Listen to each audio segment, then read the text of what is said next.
E aí, galera do Labirinto Central, sejam muito bem-vindos. Sabe, tem coisas no mundo que, por mais que a ciência tente, que a gente estude e pesquise, simplesmente ninguém consegue explicar. São aqueles nós na cabeça que fazem a gente questionar tudo. Mistérios tão antigos, ou às vezes tão bizarramente estranhos, que acabam fazendo a gente duvidar da própria realidade que a gente conhece. É cada coisa que aparece que você pensa, não é possível. Hoje eu preparei uma jornada daquelas. A gente vai mergulhar de cabeça nos 5 maiores enigmas da humanidade. Preparem-se, porque são histórias e mistérios que desafiam não só a lógica, mas também a história, como a gente aprendeu na escola. E pasmem, até as leis da física que a gente achava que eram imutáveis. É para deixar qualquer um com a pulga atrás da orelha, pensando como assim? Então, já ajeita aí na cadeira, pega a pipoca, porque a viagem vai ser longa e cheia de reviravoltas. E eu te garanto, assiste até o fim, porque o último enigma da nossa lista vai mexer de verdade com a sua cabeça, vai te fazer questionar muita coisa. E claro, se você, assim como eu, ama um bom mistério, se adora desvendar o inexplicável, já deixa aquele like caprichado e se inscreve no canal, porque aqui no Labirinto Central a gente vai fundo, mas muito fundo mesmo, no que ninguém consegue explicar. Para começar nossa jornada pelos grandes enigmas, vamos direto para um lugar que parece saído de um filme de ficção científica, o deserto do Peru. Imagina só, no meio do nada, um chão árido e extenso, e de repente você descobre um verdadeiro caderno de desenhos gigantescos, gravados diretamente no solo. Não são rabiscos quaisquer não. Estamos falando de figuras impressionantes, pássaros com asas enormes, macacos com caudas em espiral, aranhas, lagartos e até formas geométricas perfeitas, como triângulos e trapézios que se estendem por quilômetros. É uma galeria de arte a céu aberto, mas com um detalhe crucial. O mais bizarro e intrigante sobre as linhas de Nazca é que você só consegue realmente ver e entender esses desenhos do alto. Muito alto. Do chão, muitas vezes parecem apenas sulcos aleatórios, sem sentido. É como se tivessem sido feitos para serem apreciados por alguém, ou alguma coisa, que voa. Pensa comigo, quem é que estava voando sobre o deserto do Peru há mais de 2000 anos atrás? Essa é a pergunta de $1 milhão, ou melhor, de muitos milhões, porque até hoje ninguém tem uma resposta definitiva. A civilização Nazca, que habitou essa região entre 200 a.C. e 600 d.C., foi a responsável por essas obras monumentais. Mas como eles conseguiram criar figuras tão gigantescas e com uma precisão tão impressionante sem ter a visão de cima? Como alinharam essas linhas por quilômetros, sem se desviar? Eram artistas geniais? Matemáticos incríveis? Ou será que eles tinham alguma tecnologia que a gente desconhece? As teorias são muitas, e vão das mais científicas às mais mirabolantes. Alguns pesquisadores acreditam que as linhas tinham propósitos astronômicos, funcionando como um gigantesco calendário celestial, alinhado com estrelas e solstícios. Outros sugerem que eram caminhos cerimoniais, usados em rituais para invocar deuses da água e da fertilidade. Algo super importante num deserto. A arqueóloga alemã Maria Reich dedicou grande parte da sua vida a estudar e preservar essas linhas. Ela acreditava que as figuras tinham um significado astronômico e agrícola. Ela varria as linhas com uma vassoura, literalmente, para protegê-las da erosão e da interferência humana. Seu trabalho foi fundamental para que hoje a gente ainda possa se maravilhar com esse mistério. Mas mesmo com todo o estudo, a dúvida principal persiste. Para quem eram essas mensagens? Eram oferendas para os deuses que habitavam as montanhas? Ou, como alguns teóricos mais ousados sugerem, seriam sinais para visitantes de outros planetas? Pensa na complexidade. Escavar o solo escuro do deserto para revelar a camada mais clara por baixo, criando um contraste que dura séculos. E fazer isso em uma escala monumental. com figuras que chegam a ter centenas de metros de comprimento. O beija-flor, por exemplo, tem 93 metros. O condor, incríveis 134 metros. É uma engenharia que desafia a nossa compreensão das capacidades tecnológicas da época. Eles teriam usado maquetes, grades, algum tipo de sistema de cordas e estacas extremamente sofisticado. Outra teoria interessante é que as linhas poderiam estar relacionadas a rituais xamânicos. Os xamãs, sob efeito de plantas alucinógenas, poderiam ter voado em espírito e visualizado essas formas, guiando depois a sua construção. Ou quem sabe, eles realmente tinham alguma forma primitiva de balão de ar quente. Existem até experimentos que tentaram provar que isso seria possível com os materiais disponíveis para os Nazca. É uma ideia fascinante, mas ainda longe de ser um consenso. O fato é que as linhas de Nazca continuam lá, silenciosas e imponentes, guardando seus segredos no coração do deserto peruano. Elas são um testemunho incrível da criatividade e do mistério de uma civilização antiga, um lembrete de que nem tudo no nosso passado tem uma explicação simples e direta. Seriam mensagens para os deuses ou para algo mais, algo que vinha dos céus? A gente pode nunca saber a resposta completa, mas a busca por ela já é uma aventura e tanto.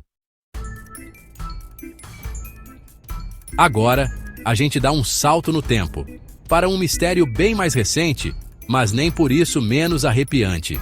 Vamos falar do desaparecimento do voo MH370 da Malaysia Airlines. Era 8 de março de 2014.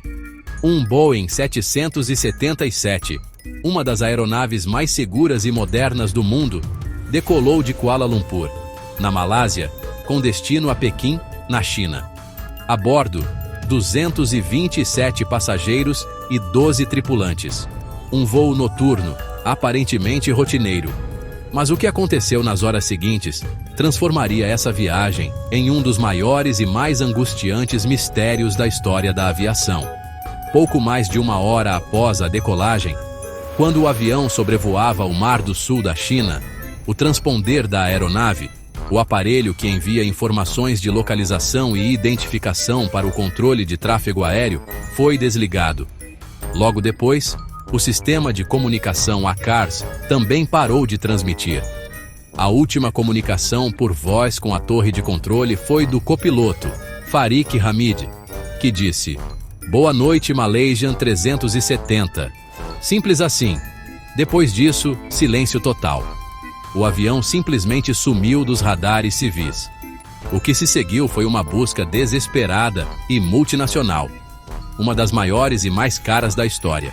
Navios, aviões, satélites de vários países varreram vastas áreas do Oceano Índico, primeiro no Mar do Sul da China e depois, com base em análises de sinais de satélite, muito mais ao sul, a oeste da Austrália.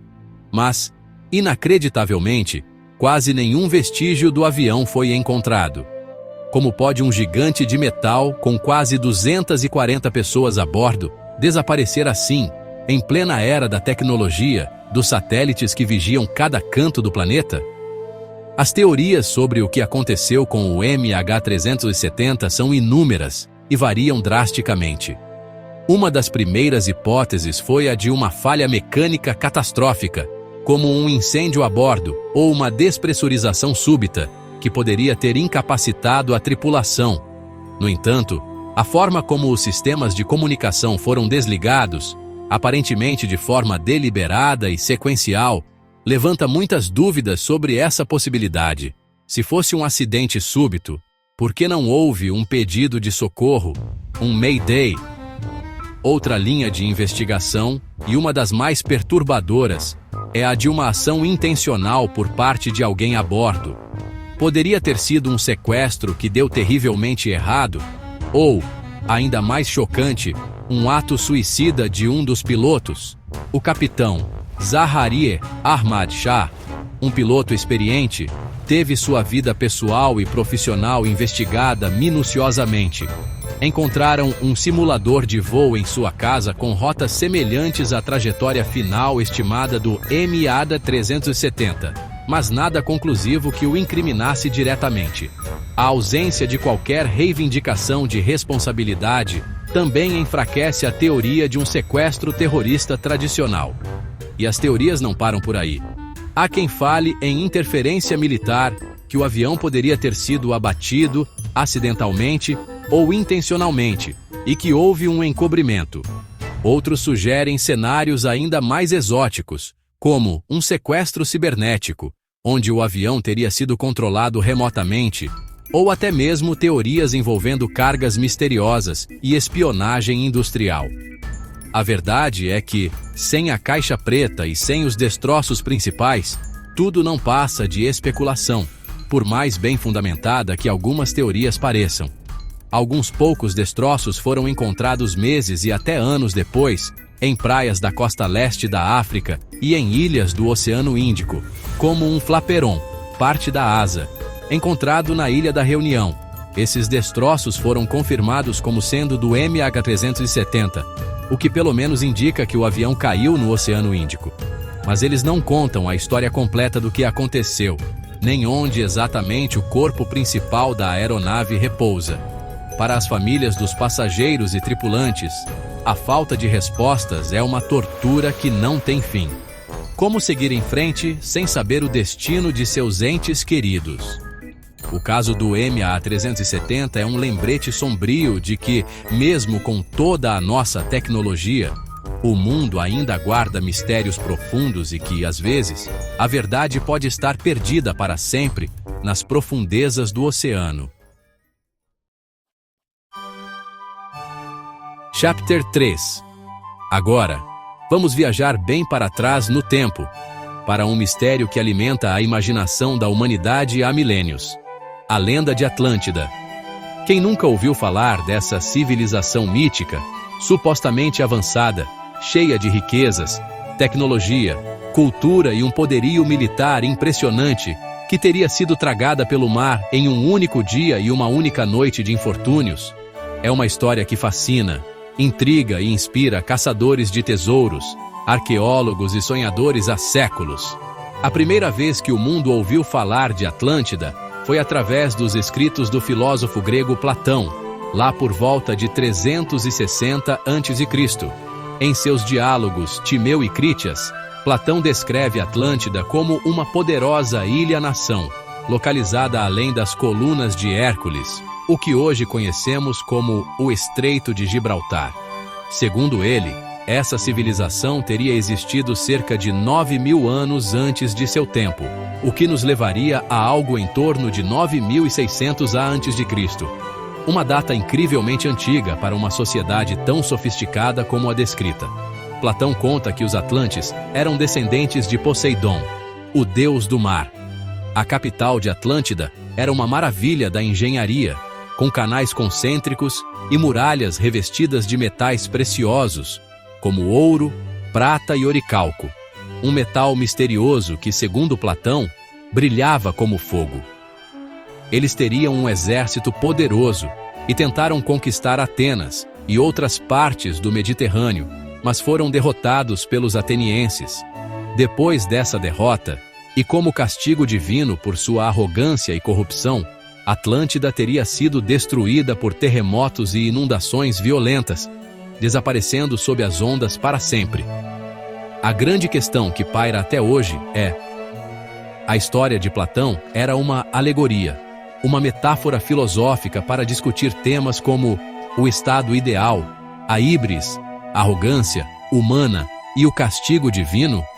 Ou ele estava relatando um evento histórico real, uma tradição oral que chegou até ele?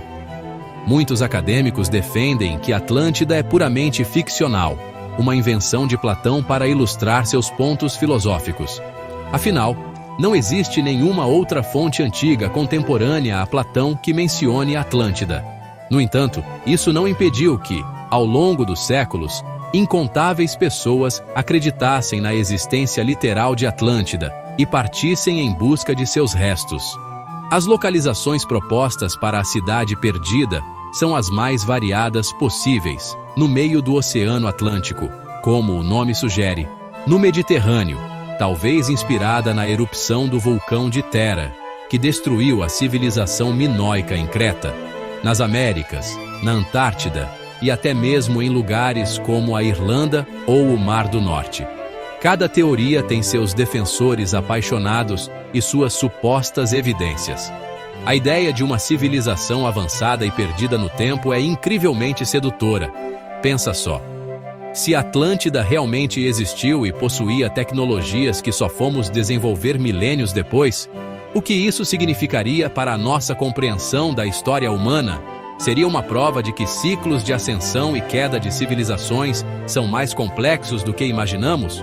Ou talvez, como alguns místicos e teóricos da conspiração sugerem, os atlantes tivessem conhecimento esotérico ou até mesmo contato com seres de outros mundos? Até hoje, nenhuma evidência arqueológica concreta e indiscutível de Atlântida foi encontrada. Não há ruínas submersas confirmadas, nem artefatos que possam ser ligados diretamente à descrição de Platão. Isso, claro, não desanima os entusiastas. Alguns apontam para estruturas submersas enigmáticas, como a Estrada de Bimini, nas Bahamas, ou formações rochosas estranhas no fundo do mar, como possíveis vestígios. Mas a comunidade científica, em sua maioria, permanece cética. A Atlântida de Platão, para eles, continua sendo uma poderosa lenda, um mito fundador da nossa imaginação sobre o passado, mas não um lugar real esperando para ser redescoberto. Ou será que ela está lá, escondida sob as águas, aguardando o dia em que finalmente revelará seus segredos? Chapter 4. Agora, vamos para um dos cartões postais mais famosos do mundo. Um lugar que, mesmo depois de milênios, continua a nos deixar de queixo caído, as pirâmides do Egito, especialmente o complexo de Gizé. Essas estruturas colossais têm mais de 4.500 anos. Pensa nisso, foram construídas numa época em que a maioria da humanidade ainda vivia de forma muito rudimentar, e lá estavam os egípcios, erguendo monumentos que desafiam a nossa compreensão até hoje. A Grande Pirâmide de Quéops, por exemplo, foi a estrutura mais alta do mundo por quase 4.000 anos. O que deixa engenheiros, arqueólogos e cientistas de boca aberta não é só o tamanho, mas a precisão com que essas pirâmides foram construídas. Como uma civilização tão antiga conseguiu extrair, transportar e erguer blocos de pedra que pesam, em média, 2,5 toneladas cada. Alguns blocos, como os de granito nas câmaras internas da Grande Pirâmide, chegam a pesar mais de 80 toneladas. E não estamos falando de empilhar pedras de qualquer jeito. Os encaixes entre os blocos são tão perfeitos que, em alguns lugares, não dá para passar nem uma lâmina de faca entre eles. E tem mais, o alinhamento das pirâmides. A Grande Pirâmide, por exemplo, está quase perfeitamente alinhada com os 4 pontos cardeais, com um erro mínimo. Como eles conseguiram essa precisão sem bússolas modernas ou GPS? E o famoso alinhamento das 3 pirâmides de Gizé, Quéops, Quéfren e Miquerinos, com as 3 estrelas do cinturão de Órion, da constelação de Órion. Essa teoria, popularizada por Robert Bauval, sugere que os egípcios viam o Nilo como um reflexo terrestre da Via Láctea e as pirâmides como um reflexo das estrelas de Órion, que para eles representava o deus Osíris. As teorias sobre como as pirâmides foram construídas são muitas. A explicação mais aceita pela egiptologia tradicional envolve o uso de rampas gigantescas, retas, em zigue-zague ou internas, trenós de madeira para arrastar os blocos sobre areia molhada, o que reduziria o atrito, e uma força de trabalho enorme e bem organizada, composta por trabalhadores qualificados, e não escravos, como muita gente ainda pensa.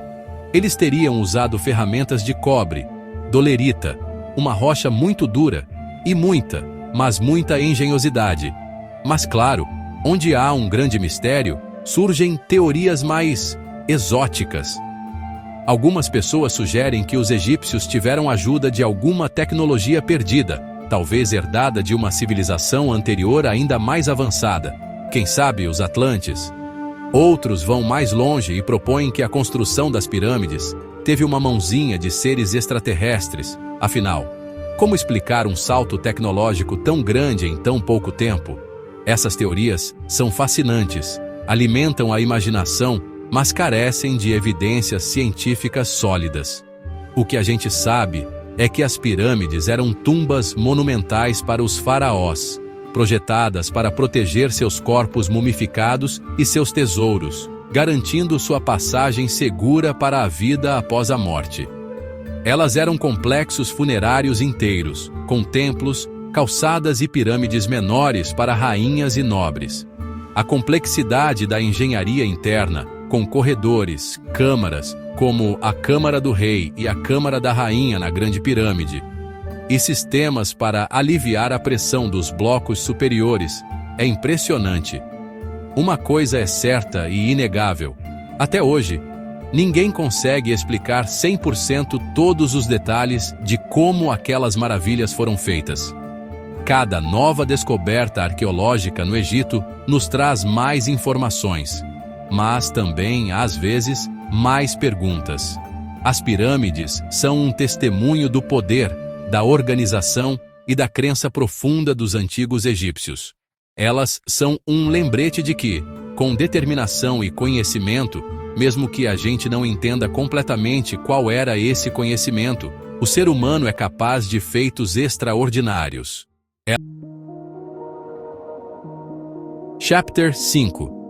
E para fechar nossa lista de enigmas com chave de ouro, ou melhor, com uma chave que ninguém consegue encontrar, vamos falar de um objeto que parece saído diretamente de um pesadelo de um bibliotecário ou de um filme de mistério medieval. O manuscrito Voynich. Imagina só você encontrar um livro antigo, com centenas de páginas, escrito em um idioma que absolutamente ninguém no mundo, ninguém, consegue traduzir ou sequer identificar. Parece roteiro de filme, né? Mas é real. O manuscrito Voynich é um códice, um livro manuscrito que data do início do século XV, lá pelos anos 1400. Isso foi determinado por datação por radiocarbono do pergaminho em que foi escrito. Ele tem cerca de 240 páginas, acredita-se que algumas se perderam, e está recheado não só com esse texto indecifrável, mas também com ilustrações coloridas e muito, muito estranhas. São desenhos de plantas que não correspondem a nenhuma espécie conhecida na Terra, diagramas astronômicos e cosmológicos bizarros, figuras femininas nuas banhando-se em líquidos verdes e conectadas por tubulações complexas, e até algo que se assemelha a receitas farmacêuticas com símbolos e desenhos enigmáticos. O nome Voynich vem de Wilfrid Voynich, um livreiro polonês que comprou o manuscrito em 1912 na Itália. Desde então, o livro passou pelas mãos de inúmeros especialistas, linguistas renomados, criptógrafos experientes, incluindo alguns dos melhores decifradores de códigos da Primeira e Segunda Guerra Mundial, historiadores, botânicos, astrônomos. Até a CIA e a NSA, as agências de inteligência americanas, já tentaram quebrar o código do Voynich. E o resultado? Fracasso total. Ninguém conseguiu traduzir uma única palavra com certeza. O alfabeto usado no manuscrito, apelidado de Voynichese, parece ter entre 20 e 30 caracteres distintos, alguns que lembram letras latinas ou numerais, outros completamente únicos. As palavras parecem seguir algumas regras estruturais, como se fosse um idioma real, com padrões de repetição e sequências que sugerem uma gramática. Mas que idioma é esse? Seria uma língua natural desconhecida? Uma língua artificial, criada do zero, como o Esperanto, só que muito mais antiga e complexa? Ou seria um código elaborado, uma cifra projetada para esconder alguma informação secreta? As teorias sobre a origem e o propósito do manuscrito Voynich são tão variadas quanto suas ilustrações. Alguns acreditam que ele seja um compêndio de conhecimento alquímico ou médico, talvez de uma seita secreta. Outros sugerem que é um livro de botânica de um mundo desconhecido ou um manual de magia. Há quem defenda que ele foi escrito por figuras históricas famosas, como Leonardo da Vinci, usando um código pessoal, ou o frade e cientista Roger Bacon, embora as datas não batam muito bem para alguns deles. E claro, não poderia faltar a teoria de que o manuscrito Voynich é, na verdade, uma grande e elaborada fraude.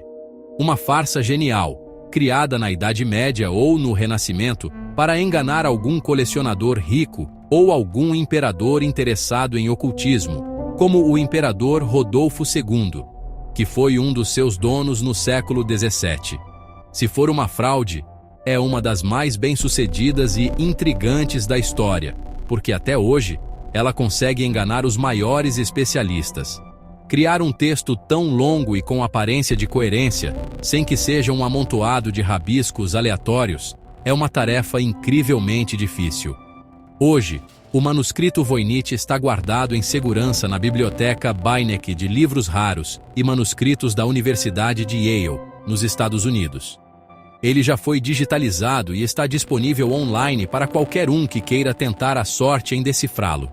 Mas, apesar de todos os esforços, ele continua lá, silencioso, desafiador, um enigma em forma de livro. Quem escreveu isso? Para quê? E, a pergunta mais importante de todas, o que diabos ele quer dizer? É um conhecimento perdido, uma piada elaborada, ou algo completamente diferente que a gente nem consegue imaginar? O mistério continua. Ufa! Que viagem, hein, pessoal? Das areias do Peru aos céus da Malásia, das profundezas do oceano imaginado por Platão à imponência das pirâmides e aos segredos de um livro indecifrável. Esses são só alguns, apenas uma pequena amostra dos incontáveis mistérios que continuam desafiando a lógica, a ciência e a nossa própria compreensão do mundo e da história até hoje. Cada um deles com suas perguntas sem respostas, suas teorias mirabolantes e aquela pontinha de "e se?" que não nos deixa dormir direito. E aí, qual desses enigmas mais te intrigou? Qual deles fez sua cabeça dar um nó ou te deixou com aquela vontade de sair investigando por conta própria? Comenta aqui embaixo, quero muito saber a opinião de vocês. E não se esquece de mandar esse vídeo para aquele amigo ou amiga que também adora um bom mistério, que vive caçando teorias e que não resiste a uma história inexplicável. Vamos espalhar a curiosidade por aí. E podem ficar ligados, porque a nossa jornada pelo desconhecido está só começando aqui no Labirinto Central. No nosso próximo episódio, eu vou mergulhar fundo, literalmente, nos segredos escondidos nas profundezas dos oceanos. E olha, preparem-se, porque tem coisa lá embaixo que até a NASA já tentou esconder da gente. Vocês não vão querer perder. Por isso, já sabe, né? Se inscreve no canal, ativa o sininho para não perder nenhuma novidade. E até lá, fica com essa pergunta martelando na cabeça. Será que a gente realmente sabe tudo sobre o mundo em que vivemos? Ou será que a realidade é muito mais estranha e misteriosa do que a gente imagina?